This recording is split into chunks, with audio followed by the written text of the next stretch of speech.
헬기 프로펠러가 도시의 밤을 찢어놓기 전 누군가는 이미 끝장을 각오하고 있었습니다. 그 사람은 심장이 멈춰가는 이지혁이 아니었고 울음으로 숨이 끊어질 듯한 지은호도 아니었어요. 바로 고성이었습니다. 왜냐고요? 그날 밤 누군가가 살아나면 그동안 감춰둔 죄도 같이 살아나거든요. 여러분, 오늘 이야기는 단순히 심장이식 성공으로 끝나지 않습니다. 한 생명을 살리는 대가로 한 가족의 가면이 찢기고 한 여자의 권력이 무너지고 그 무너진 자리에서 또 다른 그림자가 기어 나오는 이야기예요. 시작하기 전에 구독과 좋아요 한 번만 꾹 눌러주시면 다음 편에서 터질 반전까지 끊김없이 쭉 이어가 보겠습니다. 박그룹 본사 최상층 회장실. 박진석은 창밖 야경을 바라보고 있었습니다. 서울의 불빛이 화려할수록 사람 마음은 더 각박해지는 법인데요. 박진석의 표정은 그 어느 때보다 굳어 있었습니다. 최근 들어 자꾸만 가족이라는 단어가 무겁게 느껴졌거든요. 고성이와 함께 만들어온 가족이라는 그림이 실은 누군가의 눈물을 밟고 세워진 그림이라는 걸 박진석도 조금씩 알아가고 있었습니다. 그때 문이 거칠게 열렸습니다. 노크도 없었고 비서의 안내도 없었습니다. 아버지 도와주세요. 박성재였습니다. 늘 정돈된 말투, 늘 예의 바른 자세. 그런데 지금의 박성재는 몸이 먼저 달려온 사람 같았습니다. 넥타이는 풀려 비뚤어져 있었고 이마엔 땀이 흘렀고 숨은 거칠었습니다. 그가 한마디를 뱉기까지 목젖이 몇 번이나 떨렸는지 박진석은 그걸 보고 바로 알아챘습니다. 이건 보고가 아니라 비명이라는 걸요. 이지혁이 지금 심장이 멈춰가고 있습니다. 박진석의 눈빛이 단번에 낮아졌습니다. 지혁이라고? AP 인수 TF 끌고 있는 그 친구. 네. 자가호흡이 안 됩니다. 에크모로 피만 억지로 돌리고 있어요. 의사 말이 오늘 밤이 위험하대요. 박진석은 무의식적으로 손끝을 접었습니다. 전용 헬기, 의료 이송, 관제, 민원, 언론. 그의 머릿속은 언제나 절차와 리스크로 돌아가는 사람이었습니다. 하지만 박성재의 눈을 보는 순간 그 계산이 흔들렸습니다. 아들의 눈동자에는 공포가 있었고 그 공포는 시간이 없다라는 형태로 번지고 있었습니다. 박성재가 숨을 몰아쉬며 말을 이었습니다. 제주에서 뇌사자 심장이 나왔습니다. 조직 적합성도 좋다고 합니다. 문제는 이송입니다. 항공편이 전부 매진이라 공항 대기, 이동시간 합치면 골든 타임을 넘길 가능성이 커요. 헬기 아니면 정말 끝입니다. 박진석이 단호하게 말했습니다. 헬기는 장난감이 아니다. 알아요. 저도 압니다. 하지만 지혁이는 제 친구입니다. 그리고 박성재는 말끝을 한번 삼켰습니다. 그 삼킴에는 부끄러움보다 공포가 더 많았습니다. 이지혁은 수빈이 오빠입니다. 박진석의 눈썹이 미세하게 움찔했습니다. 수빈 그 아가씨? 네. 이수빈이요. 수빈이가 병원에서 오빠를 붙잡고 있습니다. 오빠가 죽으면 수빈이는 그 자리에서 무너져 버릴 겁니다. 제가 그걸 못 봅니다. 여기서 끝이 아니었습니다. 박성재는 마지막으로 한 사람의 이름을 더 꺼냈습니다. 이 이름은 박진석에게 회장의 결정보다 아버지의 결정을 강요하는 이름이었으니까요. 그리고 병원에 지은호도 있습니다. 박진석의 숨이 잠깐 멈췄습니다. 지은호? 우진이 쌍둥이 여동생 그 아이? 맞습니다. 은호 씨가 지혁이 곁을 지키고 있습니다. 유리창 앞에서 계속. 정말 혼자서는 버티기 힘들 텐데도요. 박진석의 머릿속에서는 오래전 고성이가 눈물로 포장해 내밀던 모성애의 장면들이 뒤집혔습니다. 그 눈물이 진짜였는지 연기였는지 그는 이제 확신할 수 없었습니다. 확실한 건 지금 병원 유리창 앞에서 흐르는 지은호의 눈물은 연기가 아니라는 거였죠. 그 눈물은 아무 대가도 바라지 않는 사람의 눈물이었습니다. 박진석은 결정을 미루지 않았습니다. 오히려 이상하리만치 빨랐습니다. 마치 이날을 위해 마음 한구석에 결론을 적어두었던 사람처럼요. 그는 인터폰을 눌렀습니다. 비서실장, 항공팀 즉시 연결해. 비서실장이 당황한 목소리로 답했습니다. 회장님, 항공팀이 정기 점검 중이라 절차는 내가 책임진다. 내 전용 헬기 띄워. 제주로 보내서 심장 받아와. 관제는 내가 직접 잡는다. 회장님, 언론이나. 말했지. 내가 책임진다. 박진석은 여기서 멈추지 않았습니다. 그에게는 습관이 하나 있었는데요. 결정을 내리는 것에서 끝나지 않고 결정이 실패하지 않도록 길목에 돌까지 치우는 습관이었습니다. 그래서 그는 두 군데에 전화를 더 돌렸습니다. 첫 번째는 병원 행정 라인이었습니다. 이송이 성공해도 수술실이 비어있지 않으면 끝이거든요. 박진석은 병원장에게 직접 연결해 짧게 말했습니다. 지금부터 그 심장, 그 수술, 우리 쪽에서 뭐든 지원하겠습니다. 수술팀 대기, 혈액 확보, 중환자실 자리, 그리고 행정 문제는 내가 맡겠습니다. 두 번째는 박그룹 법무팀이었습니다. 박진석은 법무팀장에게 정확한 말로 지시했습니다. 오늘 밤 헬기 이용 기록, 관제 통화 기록, 운항 승인 절차 모든 로그 정리해. 우리가 규정을 어겼다는 말 나오기 전에 우리가 왜 그랬는지부터 세상에 보여줘야 한다. 그리고 고성에 관련 자료는 지금부터 다 잠그고 내 승인 없이는 누구도 접근 못하게 해. 법무팀장은 잠깐 말이 막혔습니다. 회장님, 사모님 관련이라면 묻지 마. 그냥 해. 박진석은 그제야 숨을 길게 내쉬었습니다. 그 숨에는 이 지역을 살리려는 결심과 고성이를 정리하려는 결심이 겹쳐 있었습니다. 그는 알고 있었습니다. 오늘 밤 헬기가 뜨는 순간 고성이는 반드시 움직인다는 걸요. 자기 통제 밖에서 무언가가 진행되는 걸 그 여자는 견디지 못하니까요. 한편 제주공항 쪽 상황도 순탄치 않았습니다. 바람이 강했고 기상보고가 오락가락했습니다. 관제는 안전규정을 이유로 출발을 미루려 했습니다. 그때 박진석이 직접 관제 라인에 전화를 넣었습니다. 사람을 움직이는 건 권력이기도 하지만 때로는 책임입니다. 박진석은 그 책임을 피하지 않았습니다.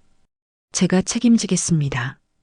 최단 경로, 최단 착륙, 최단 이륙. 안전 범위 내에서 가능한 모든 우선순위를 확보해 주십시오.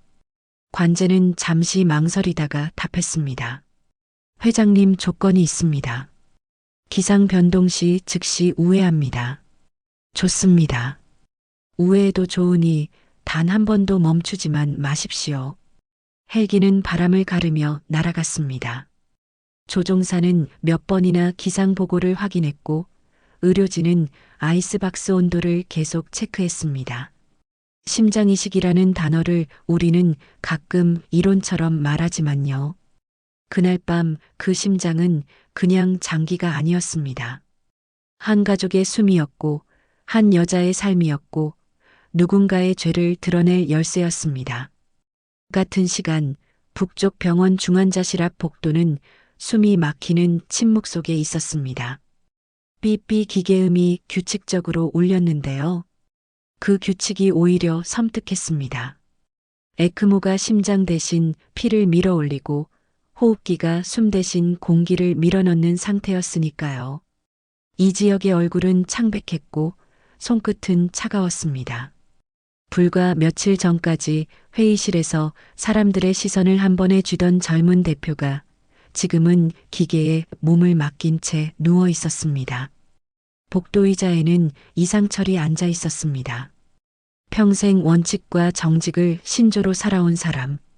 정년 퇴직 후에도 가족에게 부끄럽지 않게 살았다는 자부심이 있던 사람.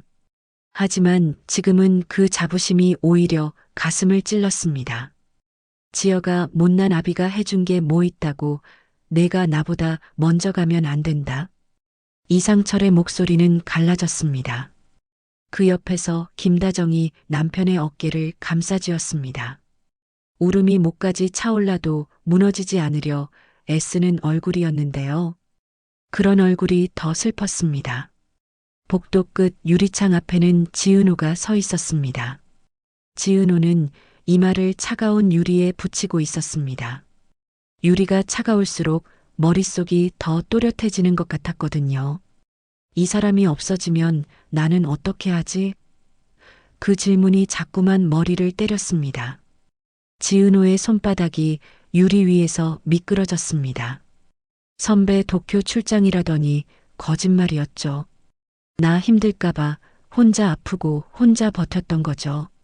그녀는 한 번 숨을 들이마시고 한 번 더 버텼습니다. 선배, 나 무섭거든요. 근데 선배가 더 무서웠던 거 아니에요? 그래서 나를 밀어낸 거죠. 말끝이 흔들렸습니다. 눈물이 턱에 맺혀 뚝뚝 떨어졌습니다. 그 옆에는 이수빈이 있었습니다. 수빈은 오빠의 손을 잡지 못했습니다. 유리 너머라 잡을 수도 없고 잡을 수 있더라도 그 손이 차가울까봐 더 무서웠습니다. 오빠 제발 나 진짜 무서워. 수빈의 말은 문장으로 완성되지 못하고 울음으로 흩어졌습니다. 박성재는 수빈 옆에 앉아 있었습니다. 그는 과하게 붙잡지 않았습니다. 지금 수빈에게 필요한 건 붙잡힘이 아니라 옆에 있음이라는 걸 알았거든요. 그래서 박성재는 말보다 호흡으로 곁을 지켰습니다. 수빈아, 지금은 숨만 쉬자. 내가 옆에 있어. 그때 주치의가 문을 열고 나왔습니다. 눈빛에 희망이 섞여 있었습니다. 보호자분들, 심장 기증 확정됐습니다. 제주 쪽에서 뇌사자 기증이 확정됐고 적합성도 좋습니다. 순간 복도에 빛이 돌았습니다. 지은호는 두 손을 가슴 앞에 모았고 이상철은 그 자리에서 일어나 허리를 숙였습니다. 감사합니다라는 말이 입 밖으로 튀어나올 뻔했죠. 하지만 주치의는 곧바로 표정을 굳혔습니다. 문제는 이송입니다. 적출 후 4시간을 넘기면 장기 기능이 떨어집니다. 항공편이 매진이라 공항 대기만으로도 시간이 빠듯합니다. 희망은 다시 칼이 되었습니다. 눈앞에 살 길이 있는데도 손이 닿지 않는 상태는 사람을 미치게 합니다. 이상철은 다리에 힘이 풀려 주저앉았고 김다정은 입술을 피가 나도록 깨물었습니다. 지은호는 유리를 더 세게 눌렀습니다. 마치 그 압력으로 시간을 붙잡을 수 있을 것처럼요. 바로 그때 엘리베이터 문이 열렸습니다. 박성재가 땀에 젖은 채 뛰어들어왔습니다. 숨이 찢어질 듯 헐떡이면서도 목소리는 분명했습니다. 헬기 뜹니다. 회장님 전용 헬기요. 지금 제주로 출발했습니다. 지은호가 멍하니 물었습니다. 정말요? 박성재가 고개를 끄덕였습니다. 네. 관제도 최단으로 잡았습니다. 이제 시간을 믿어야 합니다. 이후 병원은 전쟁이었습니다. 수술 준비가 시작됐고 간호사는 도구를 정리했고 마취가는 장비를 확인했고 심장외과 팀은 계획을 최종 점검했습니다. 주치의는 보호자에게 조심스럽게 말했습니다. 수술이 시작되면 몇 시간 동안은 어떤 결과도 장담할 수 없습니다. 새 심장이 들어간다고 끝이 아니고 출혈이나 부정맥 같은 합병증이 올 수 있습니다. 이상철은 고개를 연신 끄덕였습니다. 알겠습니다. 그냥 살려만 주십시오.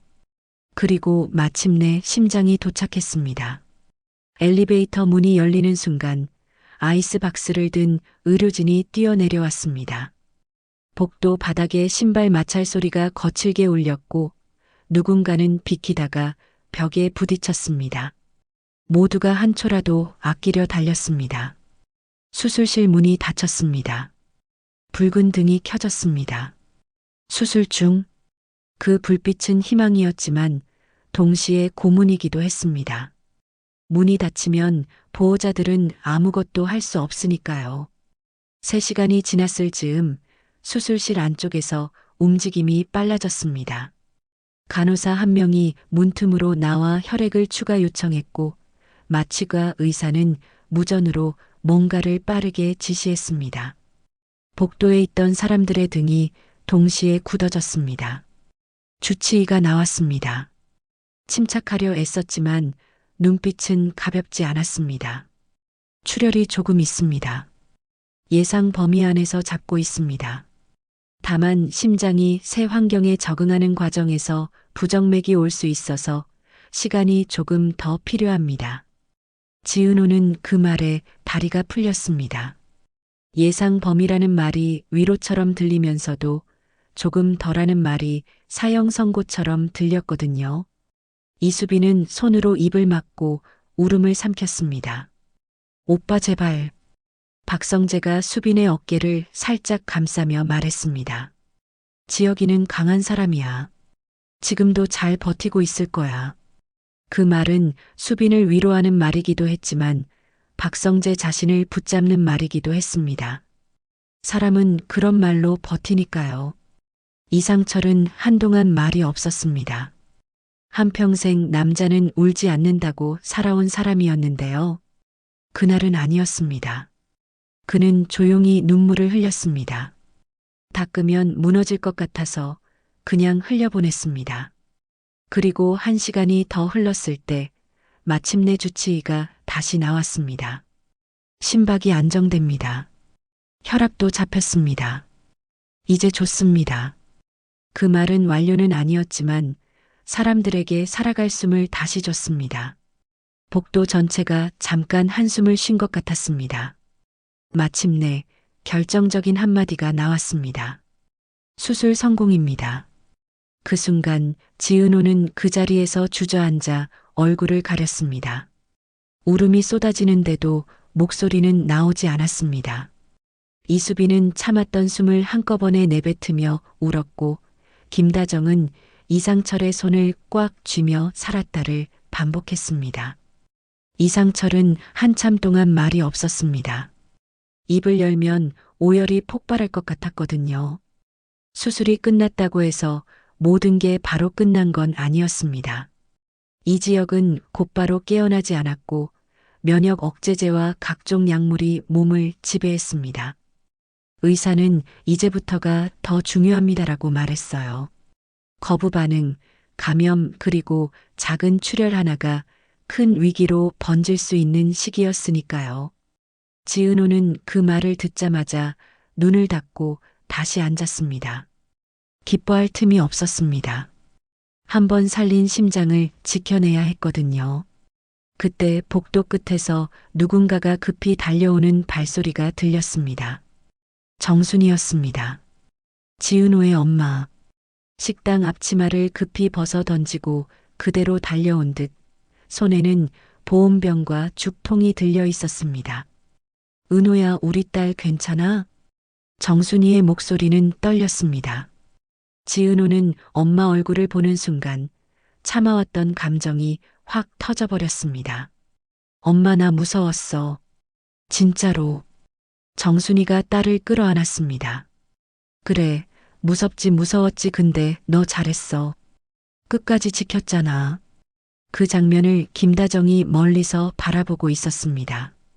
김다정은 조심스럽게 다가와 정순이에게 물 한 병을 건넸습니다. 따님이 정말 큰 힘이 됐어요.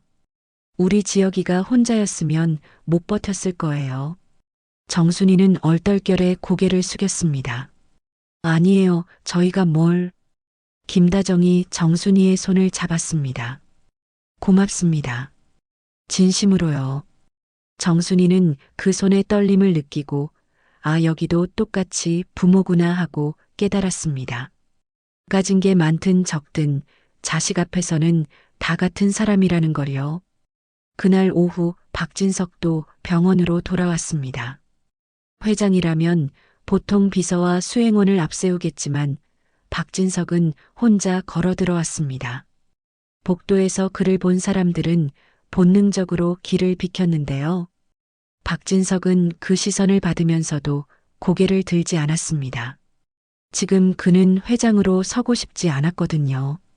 박진석은 유리창 앞에 서서 이지혁의 얼굴을 오래 바라봤습니다. 그리고 옆에 서 있던 지은호를 조용히 불렀습니다. 은호야. 지은호가 놀라 돌아봤습니다. 그 호칭은 너무 갑작스러웠습니다. 박진석이 낮게 말했습니다. 내가 너한테 미안할 일이 많다. 그런데 오늘은 그 미안함을 다 말할 자격이 없다. 다만 너 덕분에 지혁이가 돌아왔다. 고맙다. 지은호는 목이 꽉 막혔습니다. 회장님, 제가 한 건 그냥이 아니다. 그냥 버티는 건 아무나 못한다. 박진석은 잠깐 머뭇거리다 말을 덧붙였습니다. 그리고 내가 무섭다면 나한테 말해라. 이제는 내가 혼자 버티게 두지 않겠다. 그 말이 끝나자 지은호의 눈가가 젖었습니다. 지은호는 고개를 끄덕였지만 속으로는 또 한 번 다짐했습니다. 내가 약해지면 다 같이 무너질 수 있다. 그래서 그녀는 더 단단해지기로 했습니다. 그날 밤 박그룹 이사회가 비공식으로 소집됐습니다. 박진석은 단 한 문장으로 시작했습니다. 오늘부터 고성이는 박그룹과 무관하다. 이사들이 술렁였습니다. 회장님, 사모님을 그렇게까지. 박진석은 차갑게 서류를 넘겼습니다. 횡령, 협박, 사내 권한 남용, 그리고 가족을 이용한 사적거래. 증거는 법무팀이 정리했다. 내일 아침 감사팀이 재단과 계열사 회계 전부 들여다본다. 언론이 뭐라고 하든 난 더 이상 숨지 않는다. 이사회가 끝난 뒤 박성재는 아버지에게 조용히 물었습니다. 아버지 정말 괜찮으시겠습니까? 박진석은 한참을 말이 없었습니다. 그러다 아주 낮게 마치 자기 자신에게 하는 말처럼 답했습니다. 괜찮지 않다. 하지만 늦게라도 해야 할 일을 하는 거다. 그 무렵 고성이는 집을 나와 어딘가로 전화를 걸고 있었습니다. 그녀의 목소리는 겉으로는 침착했지만 속은 들끓고 있었습니다. 내가 누구 덕에 여기까지 왔는지 잊었어? 지금 당장 사람 붙여. 그리고 기자 라인도. 하지만 상대는 차갑게 끊어버렸습니다. 번호가 바뀌셨습니다. 고성이는 핸드폰을 부서질 듯 쥐었습니다. 돈이 끊기는 순간 사람도 끊겼습니다. 그 사실을 누구보다 잘 알면서도 막상 자신이 그 자리에 서자 숨이 막혔습니다. 고성이는 곧바로 딸 박영나에게 전화를 걸었습니다. 영나는 전화를 받지 않았습니다. 2번, 3번. 끝내 수신 거부음이 들렸습니다. 고성이는 그제야 현실을 알았습니다. 내가 지배하던 집이 아니라 내가 버림받은 집이 됐다는 거요. 다음 날 박영란은 병원 로비에 조용히 나타났습니다. 화려한 옷도 과한 화장도 아니었습니다. 손에는 작은 스케치북 하나가 들려 있었어요. 영란은 유리창 앞에 이지혁을 보며 오래 서 있었습니다. 그 옆에서 이지환이 조심스럽게 물었습니다. 괜찮아요? 영란은 짧게 숨을 내쉬었습니다. 괜찮지 않죠. 근데 이제는 제가 선택해야 할 것 같아요. 무슨 선택이요? 영나가 시선을 내리지 않은 채 말했습니다. 엄마의 딸로 살지, 제 자신으로 살지. 그때 박진석이 영나를 불렀습니다. 영나야. 영나가 고개를 숙였습니다. 아빠 엄마가 정말 그런 거예요? 박진석은 한참을 망설이다가 거짓말을 하지 않기로 했습니다. 그래. 하지만 너까지 무너질 필요는 없다. 너는 너다. 영란은 눈을 감았다 뜨며 아주 작게 고개를 끄덕였습니다. 그 작은 끄덕임이 고성이에게는 가장 치명적인 패배가 될 겁니다. 그리고 그날 밤 지은호의 휴대폰이 다시 진동했습니다. 처음 메시지보다 더 짧고 더 섬뜩한 문장이었습니다. 집 확인. 지은호는 숨이 턱 막혔습니다.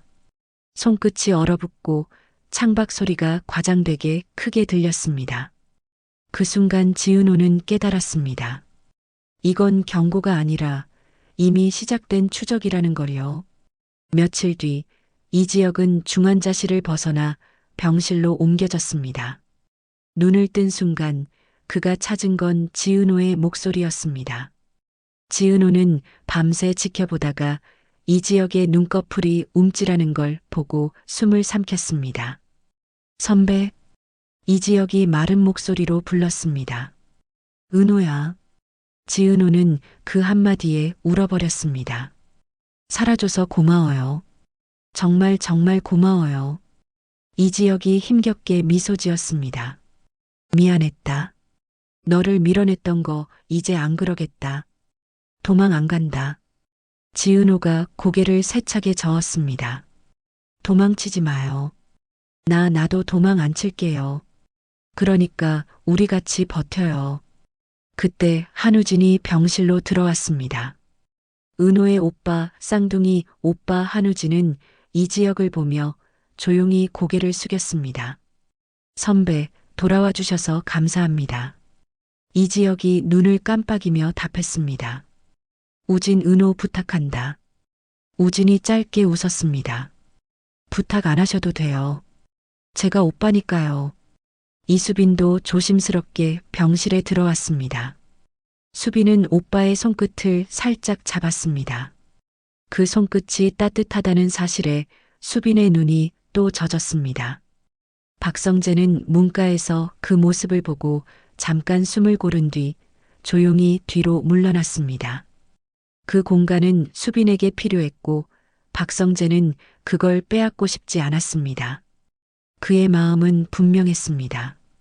오늘 밤의 핵심은 누구의 마음이 아니라 지역의 생명과 수빈의 가족, 그리고 박진석이 내린 결단이었습니다. 박성재의 역할은 그 결단이 흔들리지 않도록 책임을 지는 쪽이었죠. 하지만 고성이는 끝나지 않았습니다. 박진석이 그녀를 쫓아냈다고 해서 그녀가 사라진 건 아니었어요. 고성이는 어딘가에 숨어 자신의 사람들을 움직이기 시작했습니다. 돈이 끊기면 사람이 떠난다? 고성이는 그 법칙을 알면서도 사람의 욕망을 이용하는 방법도 알고 있었습니다. 지은호는 퇴원 수속을 돕기 위해 로비로 내려갔다가 이상한 시선을 느꼈습니다. 뒤돌아보면 아무도 없는데 왠지 누군가가 자기를 확인하는 느낌. 엘리베이터 앞, 주차장 쪽, 그리고 병원 밖 횡단보도에서까지 그 느낌은 따라왔습니다. 지은호는 무심한 척하려 했지만 심장이 불편하게 뛰었습니다. 그날 밤 지은호의 휴대폰에 모르는 번호로 메시지가 도착했습니다. 지은호 확인. 다음 단계 가능. 지은호의 손끝이 얼어붙었습니다. 무슨 뜻인지 가슴으로는 알았습니다. 누군가가 자기를 표적으로 삼았다는 뜻. 그리고 그 누군가는 고성희일 확률이 높다는 뜻. 같은 시각 어두운 방에서 누군가가 짧게 답장을 보냈습니다. 좋아. 이제 박진석이 가장 아끼는 걸 건드려. 그 메시지를 읽고 입꼬리를 올린 사람, 고성이었습니다. 이번엔 돈으로 안 해. 사람으로 무너뜨릴 거야.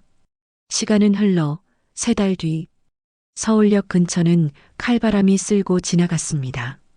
낡은 박스와 신문지를 덮고 웅크린 사람들 사이에서 한 중년 여자가 얼굴을 가린 체주를 서 있었습니다. 떡진 머리, 낡은 코트, 떨리는 어깨. 그 여자가 바로 고성이었습니다. 신분을 쓸 수 없고 돈도 없고 사람들도 떠난 자리에서 남은 건 모멸감뿐이었습니다. 아줌마, 뒤로 가요. 누군가가 고성이를 밀쳤고 고성이는 바닥에 주저앉았습니다. 예전의 그녀라면 상상도 못할 장면이었죠. 그때 서울역 대형 전광판에 뉴스가 흘렀습니다. 박그룹 창립 기념 자선 행사. 박진석이 웃고 있었고 그 옆에는 한우진과 지은호가 나란히 서 있었습니다. 오진은 더 이상 병실의 환자가 아니었고 은호는 더 이상 숨는 딸이 아니었습니다. 객석에는 수술 후 회복한 이지혁이 건강한 얼굴로 박수를 치고 있었고 이수빈과 박성재도 나란히 서서 환하게 웃고 있었습니다.